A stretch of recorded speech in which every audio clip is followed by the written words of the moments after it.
Bom dia, gente. Nesta aula eu vou falar sobre o que é o Enem e como ele funciona. O que é o ProUni, o FIES, né? Certo? E o SISU.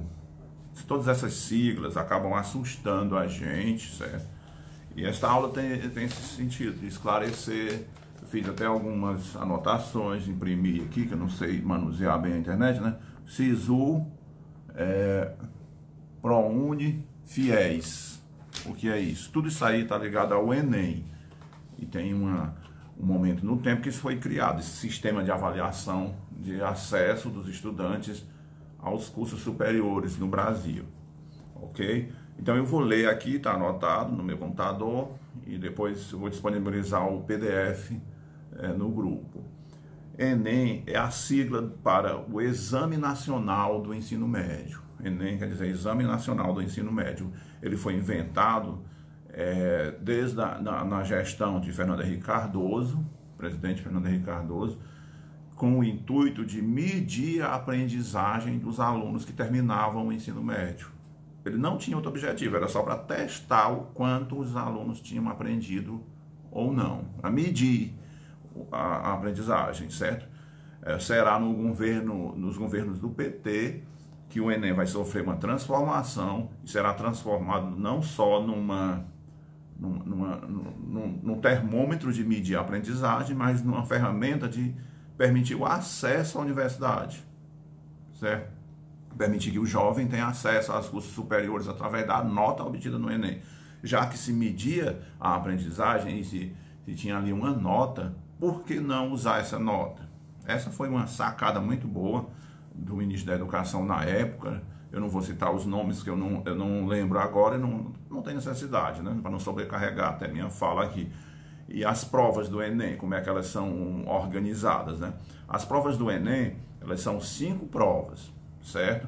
A primeira, linguagens e códigos, certo? Ligado ao português. Ciências humanas é a segunda, certo? Ciências da natureza é a terceira. Matemática é a quarta e redação é a quinta. Se você se sair bem nessas 5 provas, você consegue uma vaga num excelente curso universitário, e com isso se forma numa área bastante promissora para o seu futuro, certo? Então vamos ver aqui quantas questões tem nessas provas, né? Ao todo, o Enem ele tem 180 questões, é muita coisa, né? 180 questões e a redação, certo? O Enem é composto por 180 questões objetivas e uma proposta de redação. As perguntas objetivas são de múltipla escolha, com 5 alternativas de respostas para cada uma, né? Você tem letra A, B, C, D e E. Aí você vai escolher a resposta que você tem para aquela questão. Isso aí é o que a gente chama de questões objetivas. Você marca. Se fosse subjetiva, você teria que responder escrevendo uma resposta sua, né?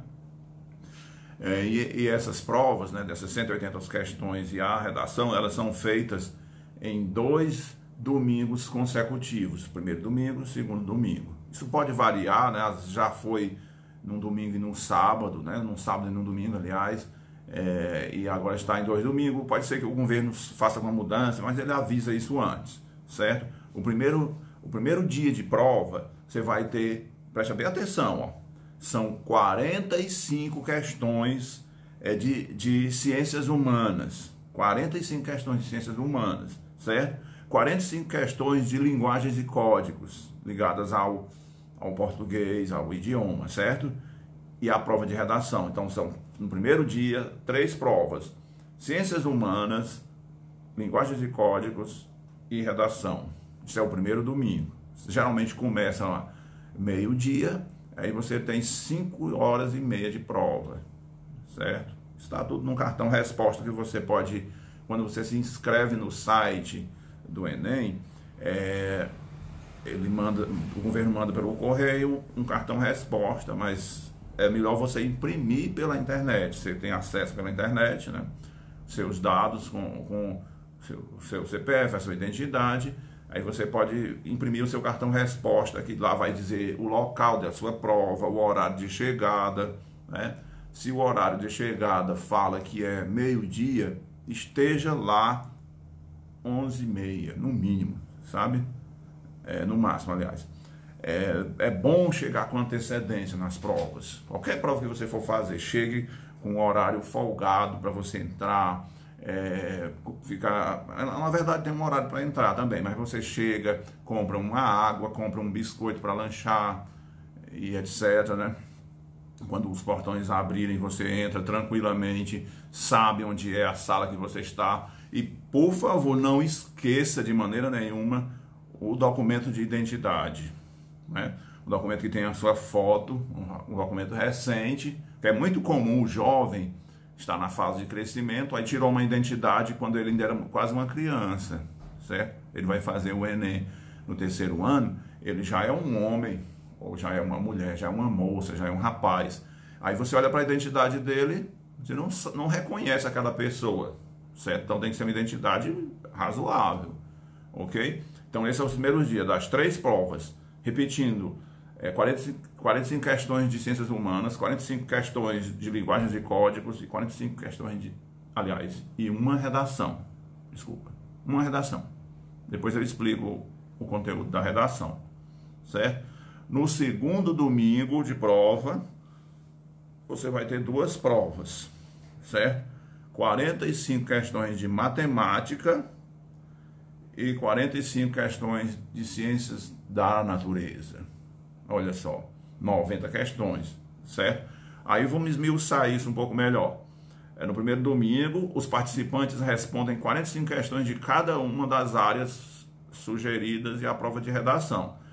Por exemplo, as ciências humanas e suas tecnologias, ok? As ciências humanas e suas tecnologias, deixa eu pegar aqui. Ciências humanas e suas tecnologias, eu tenho impresso aqui também, né?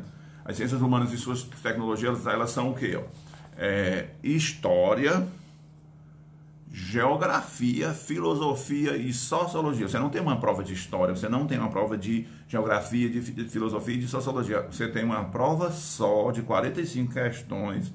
Aí tem a grande novidade do Enem. Essas questões, elas transcendem, elas transitam entre a história, a filosofia, a sociologia e a geografia. Você pode ter uma prova que mistura tudo isso. Daí a questão da transdisciplinaridade do Enem, certo? Ela não tem uma fronteira rígida entre as disciplinas. As ciências humanas são assim, as ciências da natureza são assim, as linguagens são assim, ok? A própria redação tem esse caráter transdisciplinar. Então, é uma das novidades do Enem.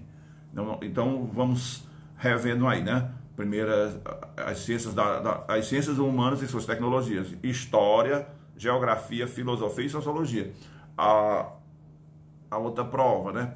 Linguagens e códigos e suas tecnologias, né? O que são a prova de linguagens? Língua portuguesa, literatura, certo? Língua estrangeira, artes, educação física e tecnologias da informação e comunicação. Então, tudo isso aí está embrincado, está misturado, certo? Então, linguagens. Linguagens é o português. A questão do português, né? Da língua pátria da nossa nação, certo? E suas tecnologias, ok? A língua portuguesa, a literatura. Você vai analisar a literatura, toda a bagagem literária, desculpa, todas essas questões ligadas à literatura, o romantismo, o parnasianismo, enfim, a literatura moderna, né?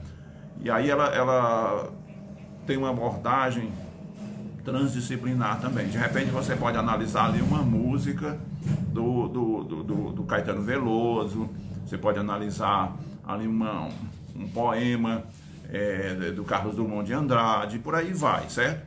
E uma língua estrangeira. A prova de língua estrangeira, todas isso aí são 45 questões, certo? A língua estrangeira pode ser o inglês e o espanhol. Se você não marcar, aí o sistema admite que você vai fazer a prova de inglês.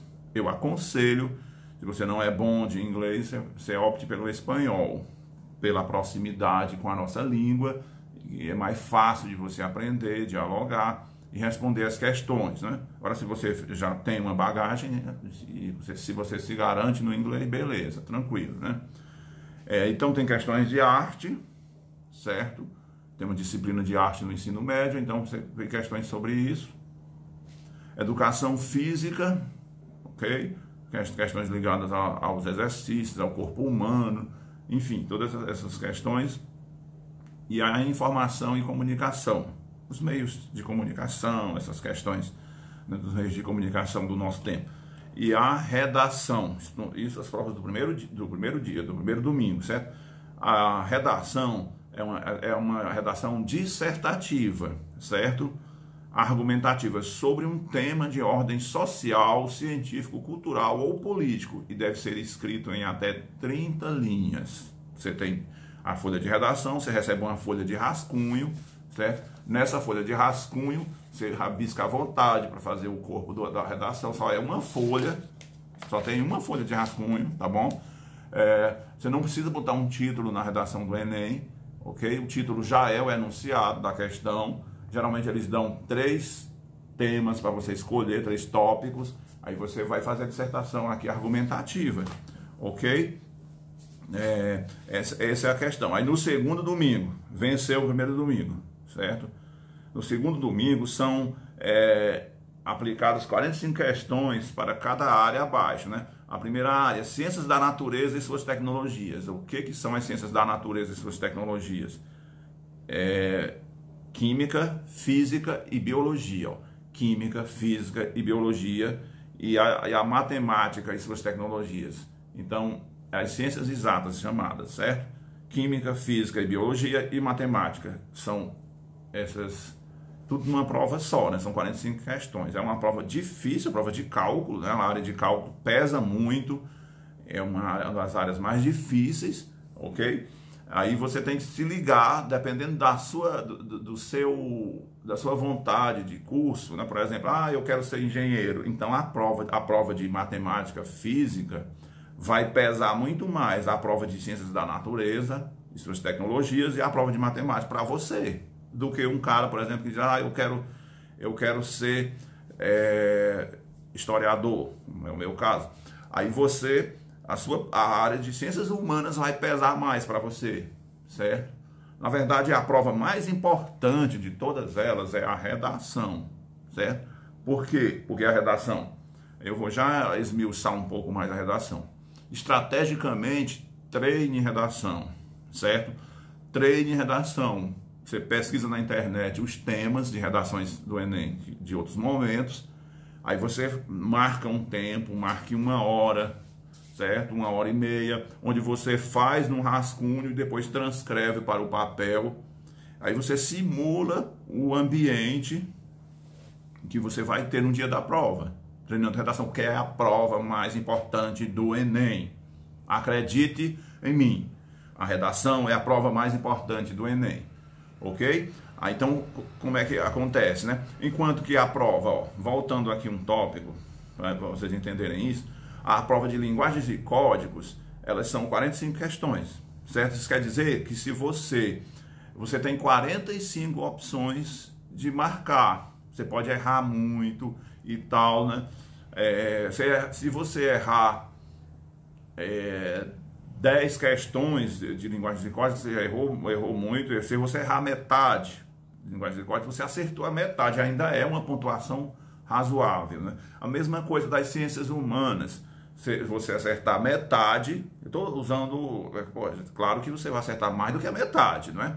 Acertou a metade, você ainda errou a metade, ainda é uma pontuação razoável, certo?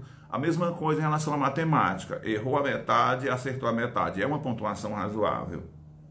A redação não, é uma questão, cara, uma questão que você tem que acertar, você tem que se dar bem na redação, certo? Se você não se dá bem na redação, isso joga a tua nota lá para baixo. Você tirou, por exemplo, 400 pontos na redação. Tua nota ficou lá embaixo.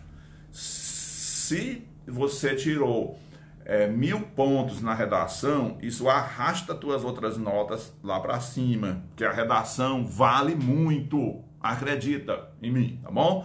A redação vale muito, ela vale 1000 pontos, certo? Enquanto que a prova de linguagens e códigos vale 1000 pontos, e são 45 questões que você tem que acertar todas para ganhar 1000, certo?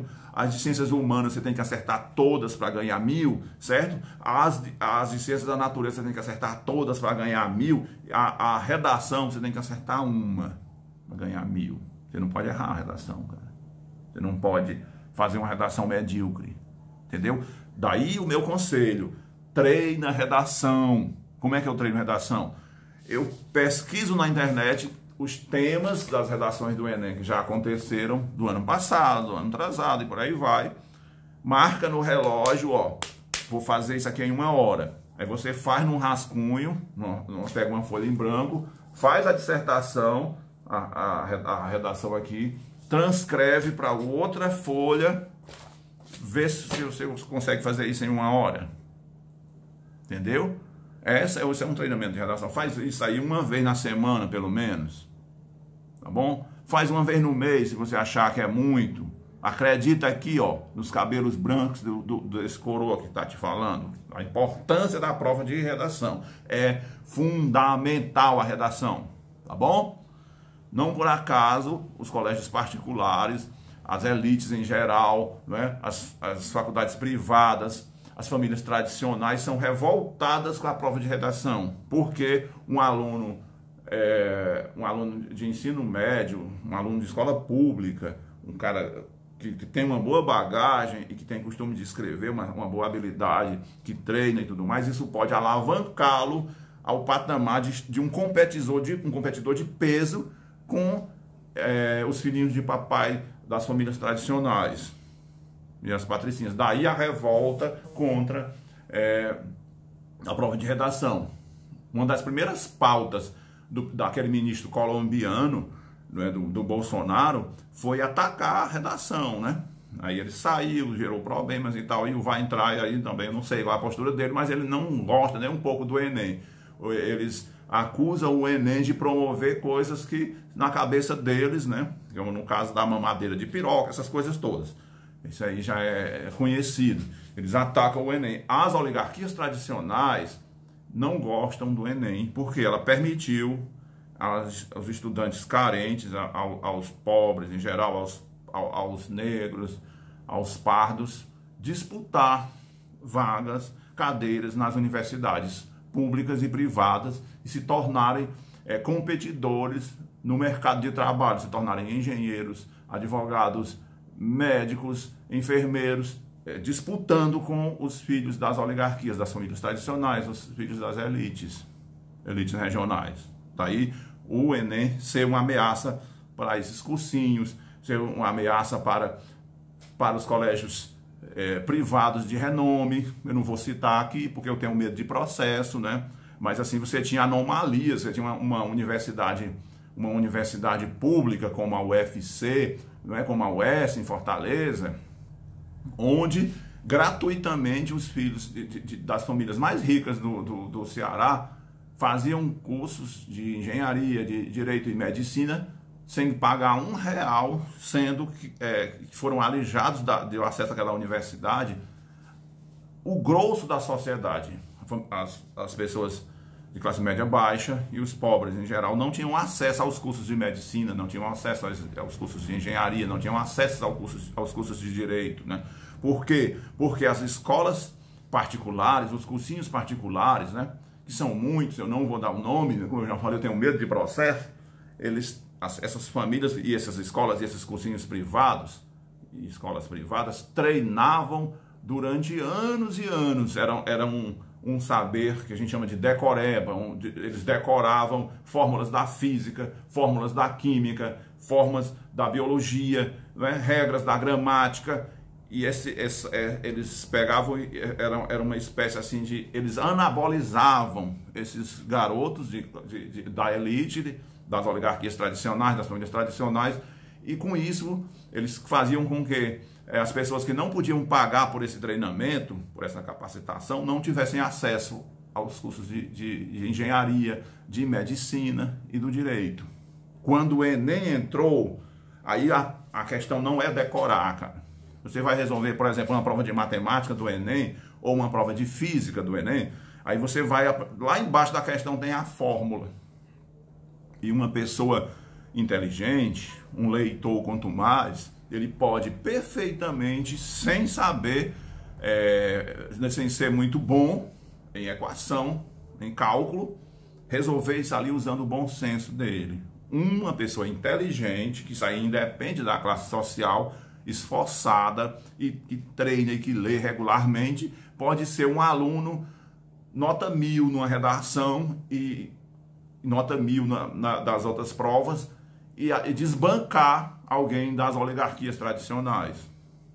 Certo? É isso, por isso que a gente vê às vezes estudantes do interior do Ceará, né, estudantes de famílias pobres, de escolas públicas, geralmente são escolas profissionais que são um pouco mais rigorosas, né, disciplinares e disciplinadoras e etc, né, mas que requer também o esforço do jovem. O estudante tem que fazer a sua parte. Você está fazendo a sua parte? Se esforce, se empenhe, estude com afinco, certo? Treine redação, faça a sua parte. Aí esse jovem pode roubar a vaga de medicina ou de engenharia ou do direito de alguém da elite, que foi treinada num colégio privado durante anos e anos, porque o treinamento do Enem não é para decorar.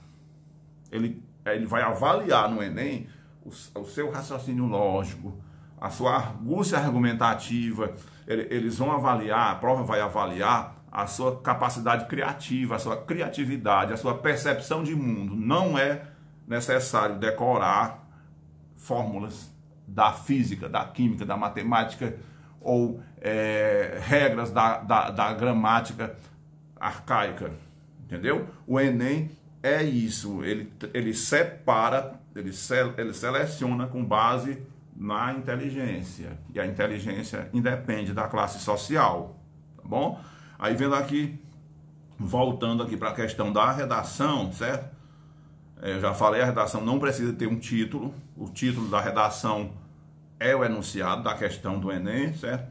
E a redação vale 1000 pontos, já falei sobre isso, né? As competências que são avaliadas nesses 1000 pontos, elas são 5 competências, ó. Para a sua redação valer 1000, você tem que tirar 200 pontos em 5 quesitos diferentes, certo? Primeiro, ó, domínio da norma padrão da língua portuguesa. Ou seja, se você escrever correto sem errar, não trocou S pelo Z, não é? Essas coisas que o ministro da Educação vive fazendo, certo? Não escreveu corretamente sem errar. Então você tira 200 pontos aí. Não errou nenhuma palavra, não errou nenhuma concordância verbal na frase, ok?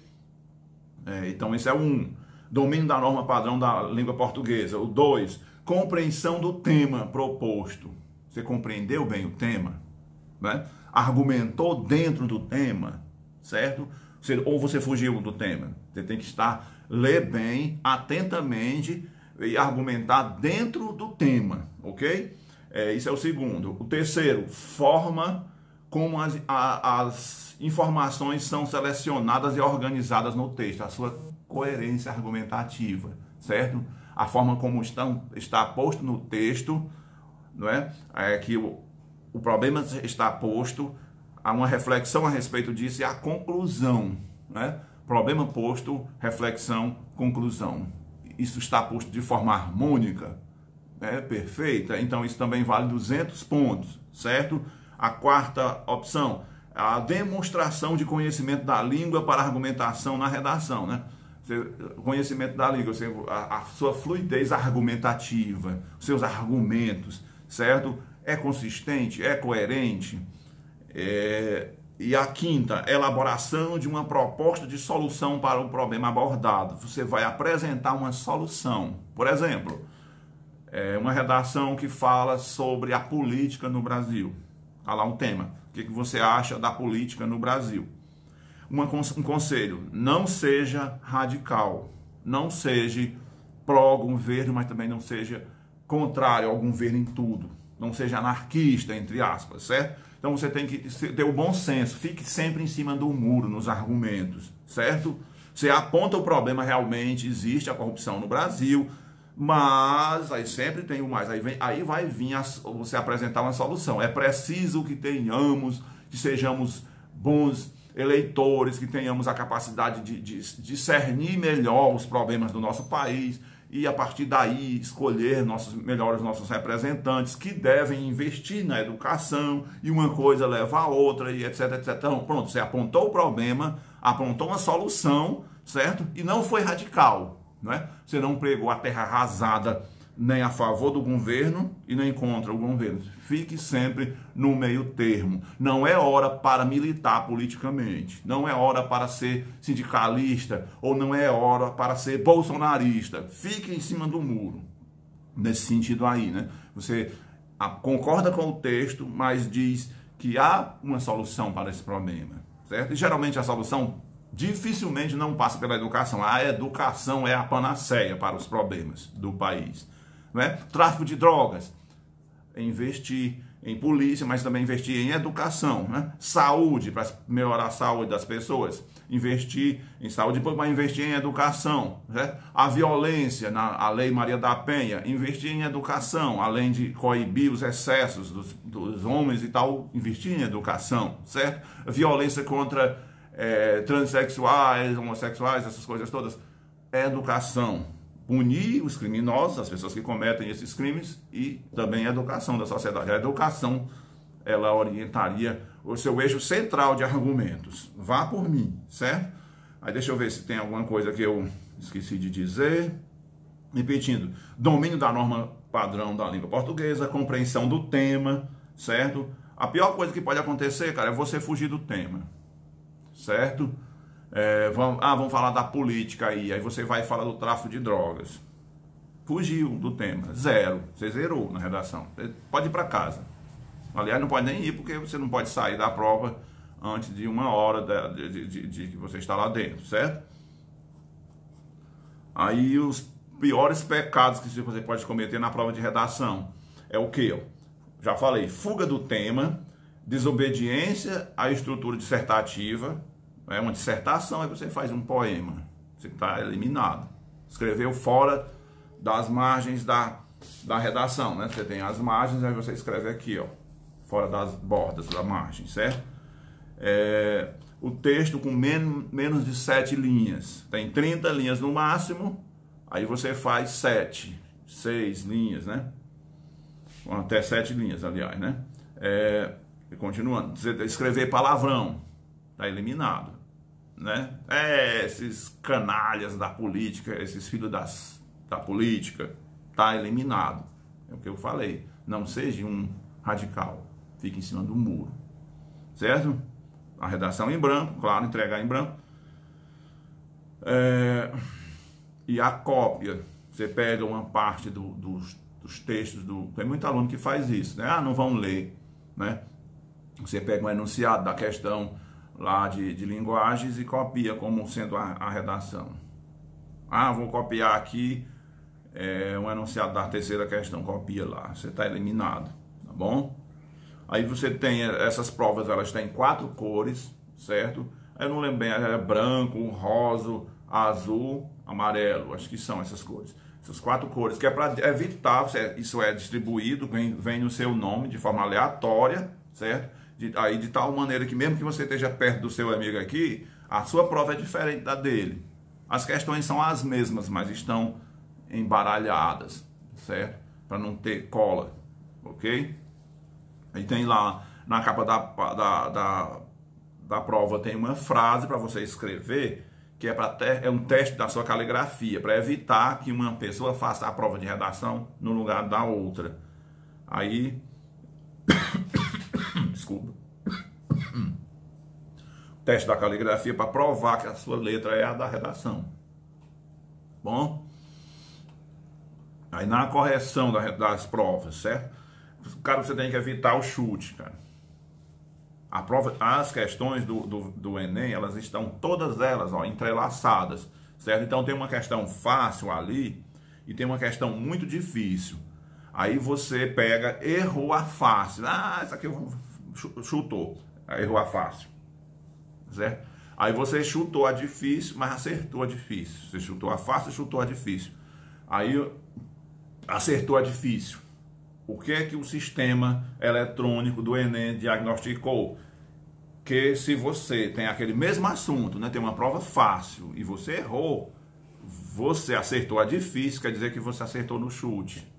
Então aquela questão lá que iria valer 5 pontos, vale 1 ou 2 para você, porque você errou a fácil.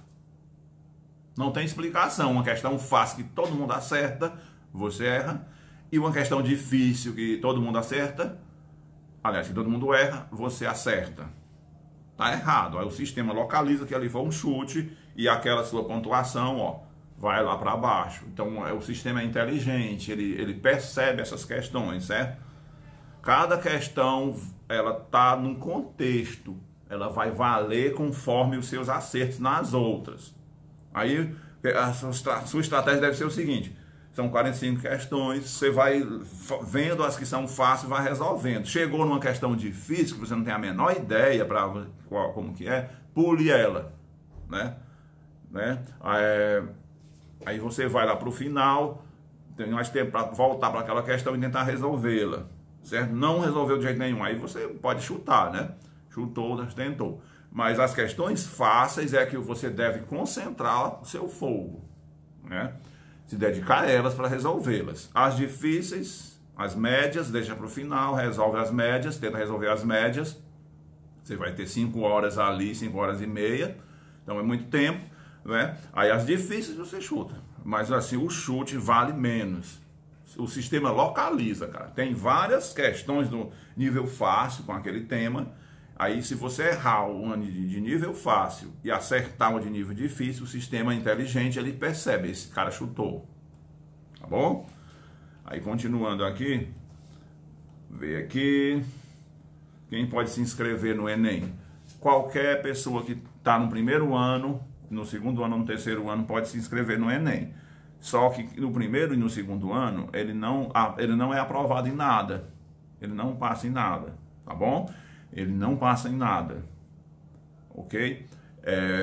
Ele faz só como uma espécie de treinamento para quando ele estiver no terceiro ano.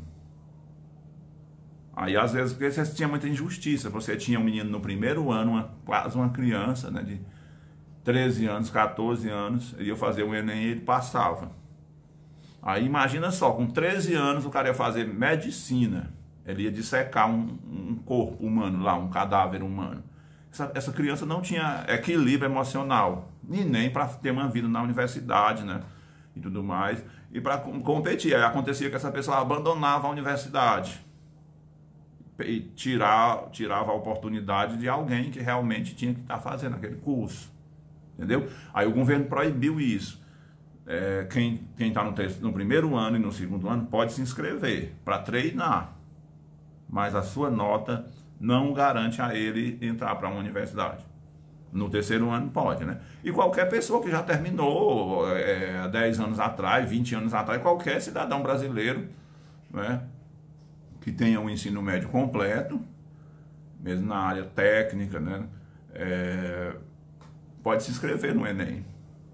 Até pessoas que não têm o ensino médio, né, que não conseguiram terminar na sua idade adequada, elas podem fazer o Enem e, com base na nota do Enem, reivindicar um diploma que você tirou uma boa nota, né, que equivale ao ensino médio. Mas isso é uma outra discussão que não cabe aqui, né? Então, todo brasileiro pode se inscrever no Enem se terminou o ensino médio. Se está no terceiro ano ou se já terminou, não interessa quando terminou. Quando e onde se inscrever no Enem? O Enem, você tem um site, né, um site disponibilizado no Enem, no MEC, você coloca no Google, você chega nesse site. Aí ele vai pedir os seus dados dos documentos pessoais, da identidade, CPF, essas coisas todas. Ok? E aí a nota do Enem, ela vai servir para você entrar no SISU.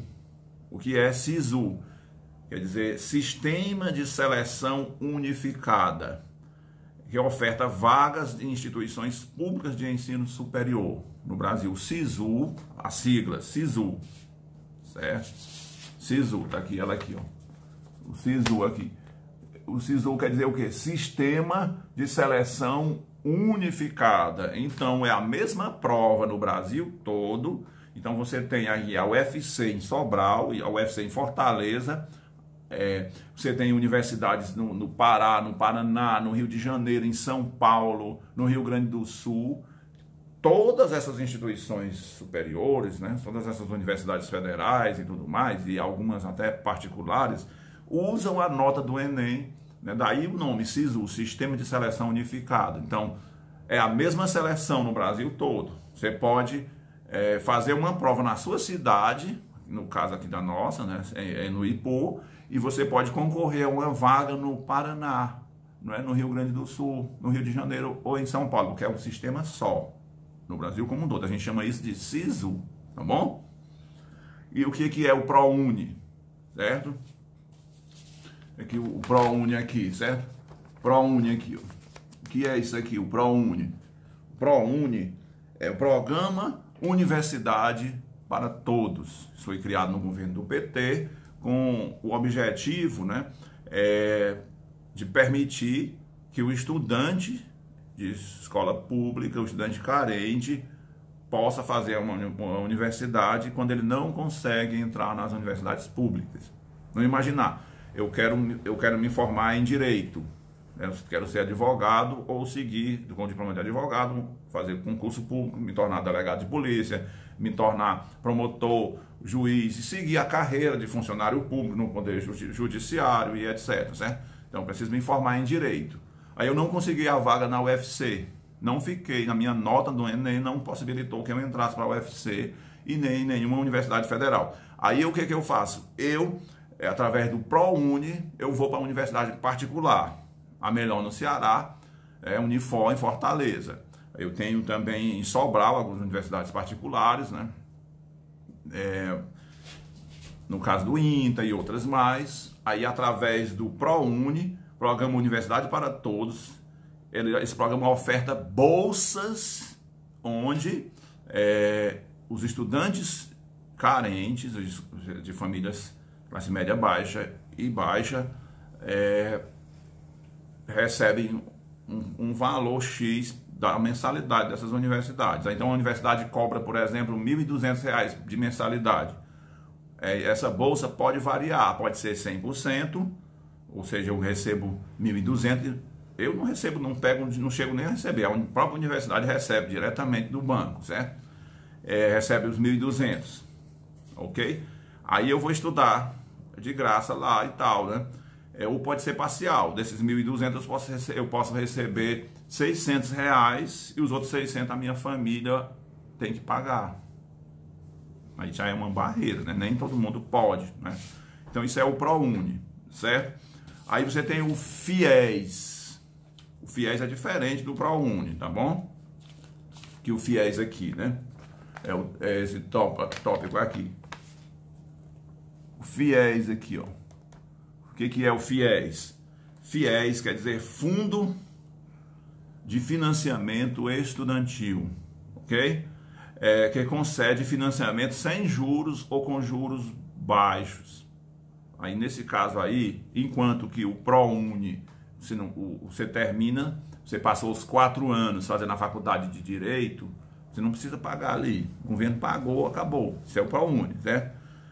No caso do FIES, você vai pagar quando começar a trabalhar. Eu me formei em Direito, aí eu estou formado, agora eu vou pagar ao banco, ao governo, que fez esse financiamento. É como se fosse um empréstimo, tá bom? Aí a vantagem é que os juros do FIES é muito baixo. Não é como, por exemplo, se eu fosse agora no Banco do Brasil fazer um empréstimo para mim, aí o juro que eu vou ter lá vai ser 30%, tá bom? Aí no caso do FIES é 1%, entendeu? Então aquela minha dívida quase não corre juros. Eu vou trabalhar e vou pagar durante anos e anos. Isso varia, né? Não sei bem se 10 anos, vai um monte de tempo para você pagar o FIES quando você estiver trabalhando. Tá bom? Então é isso. E pela nota do Enem, olha aí que coisa interessante. Para quem é solteiro e aventureiro, não tem muito, assim, muito apego à sua geografia do seu lugar de onde você reside, né? Você é jovem, não tem filhos, né? Não é casado e tal, ou não é casada. Para homem e para mulher, para rapaz e para moça, a nota do Enem ela é aceita para entrar em várias universidades em Portugal. Bom, você pode, pela internet, você se inscreve com a sua nota do Enem. Eu fiz a prova, aí tem o meu número lá, eu me inscrevo na Universidade de Lisboa, por exemplo. Aí eu posso concorrer a vários cargos para fazer uma faculdade em Portugal. Tá bom? Mas isso aí não é um pouco condizente com a nossa realidade, né? Porque aí você teria que ter uma família que banque a sua ida para lá. E lá, se você não tiver uma bolsa de manutenção, você tem lá um quarto para dormir e alimentação, mas tem que ter uma condição mínima financeira, uma ajuda da família mínima, tá bom? E nos Estados Unidos também, olha que curioso, certo? Uma universidade americana, né? A New York University decidiu aceitar a nota do Enem, certo? Já faz alguns anos, para os estudantes brasileiros ingressarem nessa universidade. Pela sua nota do Enem, você se inscreve e vai estudar nos Estados Unidos. Mais uma vez, é preciso ter um pai que banque ou uma mãe que banque, que tem as condições mínimas, certo? Mas tem essa facilidade aí. Aí as pessoas que vão lá podem fazer uma vida fora do Brasil. Se você tiver parentes, né, em Portugal ou nos Estados Unidos, melhor ainda, mais um motivo para você acreditar nessa possibilidade. Então são essas coisas, ó. Está explicado o que é o SISU, não é? SISU, repetindo. Eu vou ler aqui os tópicos que está no meu PDF aqui. SISU. No SISU, instituições públicas de ensino superior oferecem vagas para aqueles que participaram do Enem. Assim, o aluno participa do SISU com a sua nota e nele verifica se tem pontuação suficiente para ser aprovado no curso que deseja. Aí depois eu vou fazer um outro vídeo explicando, porque senão esse vídeo fica muito longo, né? As diferenças, né? SISU é o Sistema Nacional de Avaliação, certo? O ProUni é um sistema de bolsas, universidades particulares, está mais perto aqui, né? E o FIES também é um sistema de bolsa, só que você vai ter esse FIES, você tem que pagar, certo? Eu espero ter conseguido transmitir para os meus alunos essas etapas do Enem, o que é o Enem, a importância dele. Ele trouxe uma verdadeira revolução para o nosso país, certo? Ele quebrou o controle das oligarquias sobre o acesso à universidade. Foi possível ao estudante pobre, certo? De baixa renda, de família de classe média baixa, o negro, o pardo, o índio, ou a pessoa de qualquer etnia, de qualquer etnicidade, competir por uma vaga no ensino superior. Ele quebrou o controle monolítico que as oligarquias tradicionais, né, que existiam nas universidades, que eram instâncias, que eram braços das famílias tradicionais, das oligarquias regionais. Essas oligarquias controlavam o acesso à universidade para os seus filhos, através da venda de um saber técnico inacessível para o estudante de baixa renda. E o Enem quebrou isso. Quebrou a decoreba, acabou com tudo isso e possibilitou ao estudante carente, certo? Ao estudante de escola pública, ao estudante de baixa renda ou de classe média baixa, competir no curso de medicina, no curso de direito, de engenharia, de enfermagem e por aí vai, certo? E essa competição. Aí, além do Enem, foi criado também o sistema de cotas. Isso também vai ser um motivo de uma outra videoaula minha, certo?